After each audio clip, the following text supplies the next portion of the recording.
الحمدللہ، یہاں الف لام جو لگ گیا ہے، اور اسے اصل میں کہا جاتا ہے لام، صرف الف لام نہیں کہتے، لام تعریف۔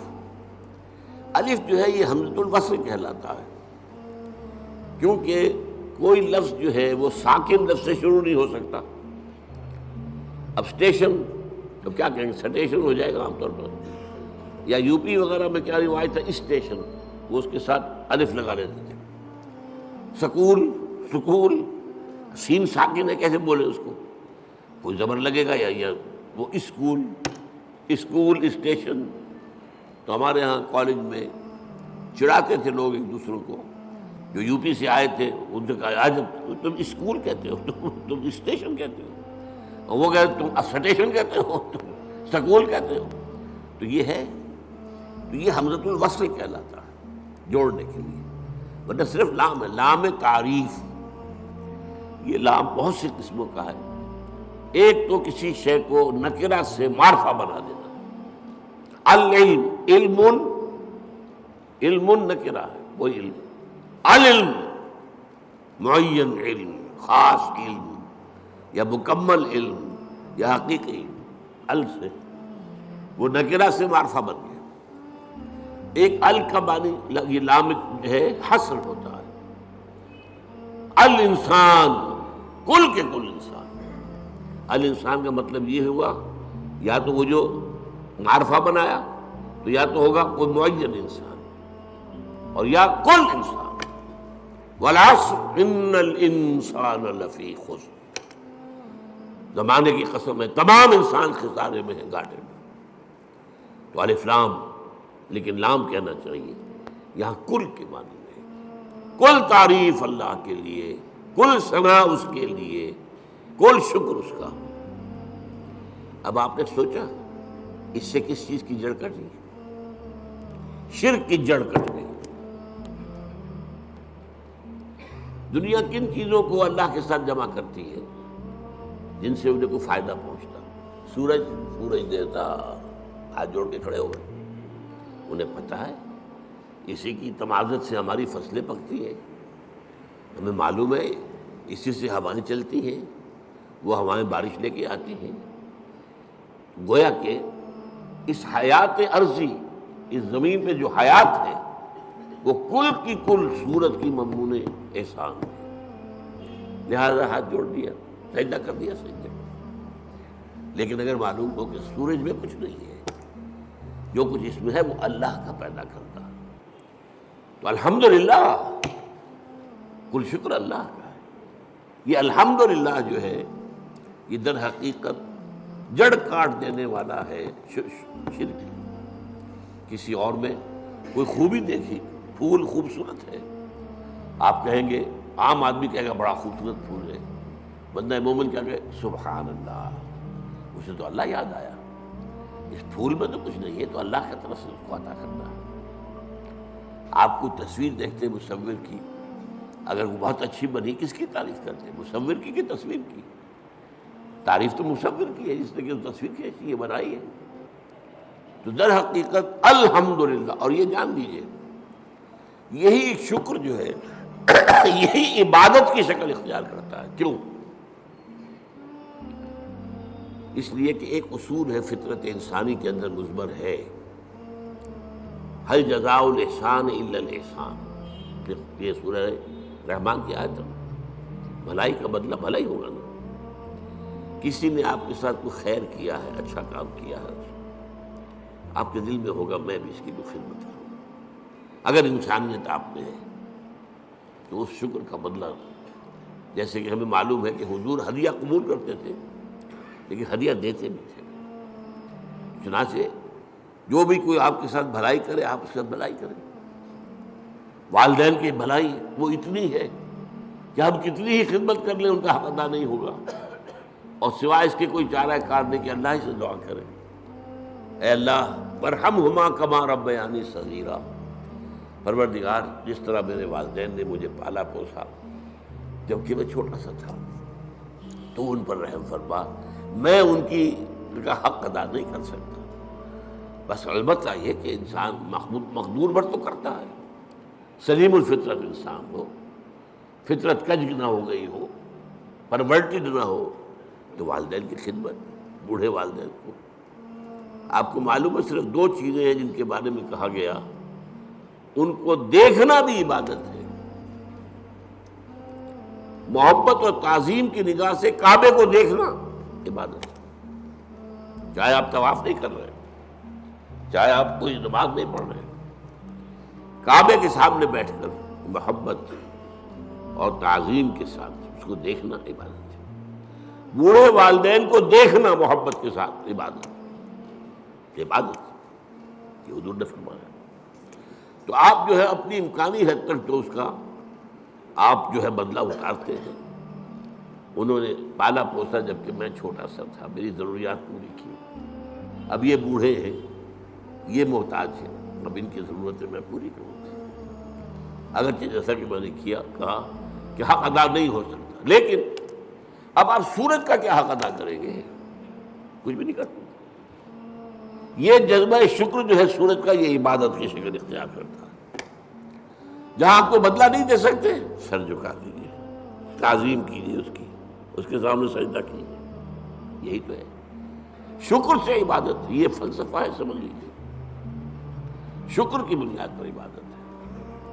اسی لیے تو جس کو کہا حضور نے، اور میں نے ابھی حدیث آپ کو سنائی تھی، حدیث قدسی، الصلاۃ، جو اصل دعا ہے اس کی پہلی آیت ہی ہے الحمدللہ رب العالمین.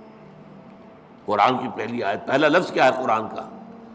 اگر آیت بسم اللہ اس میں شمار نہ کی جائے، جیسا کہ میں نے کہا کہ غالب رائے یہی ہے کہ وہ اس کا حصہ نہیں ہے، تو پہلا لفظ قرآن کا کیا؟ الحمد. اور آپ کو معلوم ہے یہ لفظ کتنا پیارا ہے اللہ کو.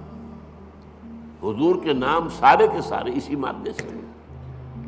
محمد ہم سے ہے، احمد ہم سے ہے، محمود، حامد ہم سے ہے. اور اس امت کا نام پتہ ہے کیا ہے؟ حمادون، اللہ کی بہت حمد کرنے والے.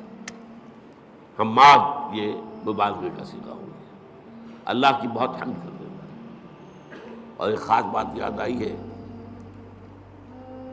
حضور کی ایک حدیث ہے بڑی عجیب. قیامت کے دن وہ میدان حشر جس کا میں نے نقشہ آپ کے سامنے کچھ کھینچا ہے، ایک تو یہ کہ وہاں حضور کو ملے گا کیا مقام؟ مقاماً محمودا، وہی لفظ حمد. اور سب سے بڑی بات یہ، حضور نے فرمایا لواء الحمد بیدی، حمد کا جھنڈا میرے ہاتھ میں ہوگا. اور اس دن میں اللہ کی وہ حمد کروں گا جو آج نہیں کر سکتا. اس نقطے کو سمجھنا ہوگا، غور کرنا ہوگا. ہر شے کی حمد اس کے ادراک اور شعور کے مطابق نہیں ہوگی. کسی نے آپ کے ہاتھ پر ہیرا رکھا، آپ نے سمجھا شیشے کا ٹکڑا ہے، تو کیا شکر کریں گے آپ؟ اگر معلوم ہو یہ ہیرا ہے تو شکر جو ہے اس کے متناسب شکر آپ کے قلب میں پیدا ہوگا. معرفت جو اس وقت ہوگی وہ آج نہیں ہے. پردے اٹھ چکے ہوں گے آج، چاہے اب بھی حضور کی معرفت ظاہر بات ہے کہ تمام انسانوں میں، مخلوقات میں سے بڑھ کر ہے. لیکن یہ کہ وہاں جب بے پردہ ہوگا معاملہ، تو فرمایا کہ جو حمد میں اس میں بیان کروں گا وہ آج نہیں کر سکتا. تو یہ الحمدللہ، اللہ پر ہم گفتگو کر چکے ہیں. کل حمد، کل شکر اللہ کے لیے، لہذا تعریف اسی کے لیے ہوگی، ثنا اسی کی ہوگی، شکر اسی کا ہوگا، عبادت اسی کی ہوگی. الحمدللہ رب العالمین. رب، اب رب کسے کہتے ہیں؟ رب کے معنی ہے مالک، اور کسی چیز کو پروان چڑھانے والا. اس کا خاص تعلق ہے. جو مالک ہوگا کھیتی کا وہ اسے پروان چڑھائے گا، بڑھائے گا. رب المال، سرمایہ والا، وہ سرمایہ کو بڑھانے کی فکر کرے گا. مضاربت ہو رہی ہے، ایک شخص کا سرمایہ ایک محنت کر رہا ہے، یہ رب المال کہلاتا ہے. رب المال، رب الدار، گھر کا مالک، تمام جہانوں کا رب۔ اب یہ تمام جہان کون سے ہیں؟ ایک عالم دنیا ہے، ایک عالم آخرہ ہے، ایک عالم برزخ ہے، ایک عالم ملکوت ہے، ایک عالم ملائکہ ہے، ایک عالم حیوانات ہے، ایک عالم انسانیت ہے۔ جتنے چاہے جوڑتے چلے جائیے، یہ سارے عالم ان سب کا رب وہی ہے۔ یہ بھی در حقیقت اسی شرک کو کاٹنے والا، یہ کوئی بھی اس میں شریک نہیں ہے،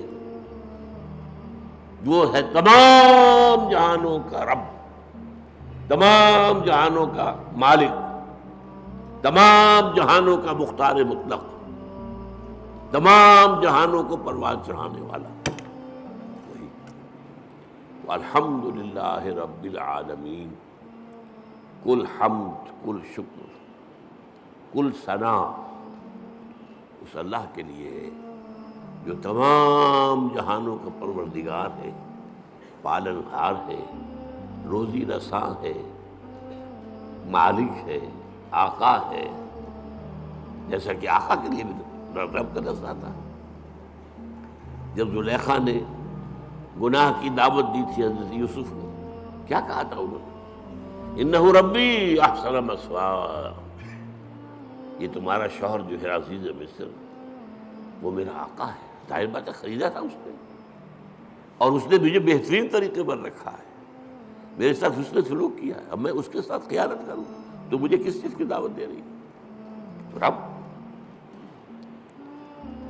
اسی طریقے سے حضرت یوسف کے پاس جب ایلچی پہنچا تھا جیل میں، تو کہا گیا جہاں اپنے رب کے پاس، میں نہیں جاؤں گا اس کے پاس جب تک کہ وہ معاملہ طے نہ ہو جائے جو مجھے بدنام کیا گیا تھا اور بدنام کر کے جیل میں پہنچایا گیا تھا۔ واقعی میں داغدار تھا یا نہیں؟ ارجع الی ربک، لوٹ جاؤ اپنے رب، بادشاہ کو رب کہا گیا۔